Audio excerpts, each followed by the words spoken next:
intrinsic motivation is hauntingly fragile. So it's incredibly powerful and hauntingly fragile. Like, geez, Louise, can we just get it incredibly powerful and like leave the hauntingly fragile piece, away? Why is it so easily smashable? It's like a sand castle. It's like, well, it's really beautiful, but the kid can come by, quickly crush it. Intrinsic motivation can be a little bit like that. It matters that we protect it.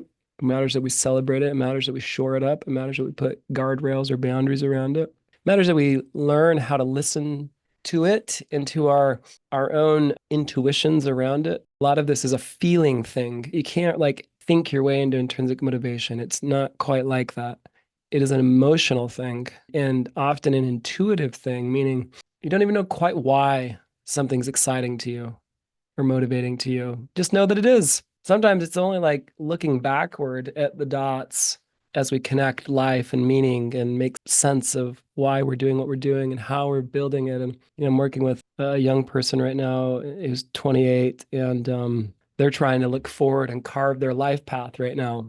And I just had a session with this person this morning. So they're trying to connect the dots of meaning and intrinsic motivation looking forward, which is a pretty tricky task, specifically meaning and story narrative creation. But it's a little easier looking back. And so, in a sense, part of it's intuitively trusting the guide, the compass. We could think of it as a compass of intrinsic motivation, but not quite knowing where we're going. That's what it feels like to me. It's like, oh, I can feel that I'm pointing the right direction.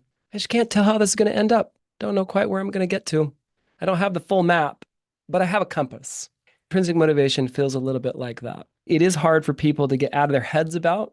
In other words, they often think they can just navel gaze and discover it.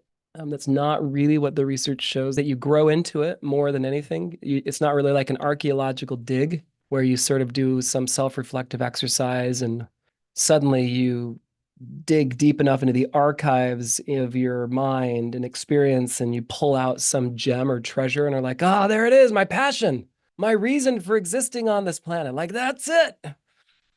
Doesn't quite work like that. It seems to say what the research is now showing, which is works a little bit more like grow into. And part of that is skill development. So I have 4 young people in their 20s in my practice right now. I've got a lot of others as well. But this question of life path and what do I do after college, or do I go to college? These kinds of questions are obviously top of their mind. And how do they anchor? How do they ground in that very ambiguous, very open period of their lives? It is hard, I think, as coaches to walk with them through that process. But again, an intrinsic motivation is not a compass that tend not to be a lot of regrets if you hold on to that particular compass. Not to say that everything succeeds. In other words, you can follow your intrinsic motivation and things can go in the wrong direction. In other words, whatever your endeavor was or whatever you're trying to pursue doesn't end up turning out. But back to the regret research, you don't tend to regret following it. In other words, you swung for it, the thing you felt really strongly about, that you felt really passionate about. And whether or not you connect with the ball isn't where the regret is. It's whether or not you swing is where the regret is. And so if you don't swing, that's when people feel regret. But if you swing and you miss, people don't feel regret in middle and end of their life. They look back and go, I'm so glad I went for it, even though it was a failure, even though it didn't actually turn out the way I wanted it to. And so again, I think as coaches, we can rest assured that that compass of intrinsic motivation is a good compass. It's not going to lead people astray. It might not always succeed, and there's a difference there, but it's not something that people are going to necessarily look back on and be like, gosh, I wish I wouldn't have swung.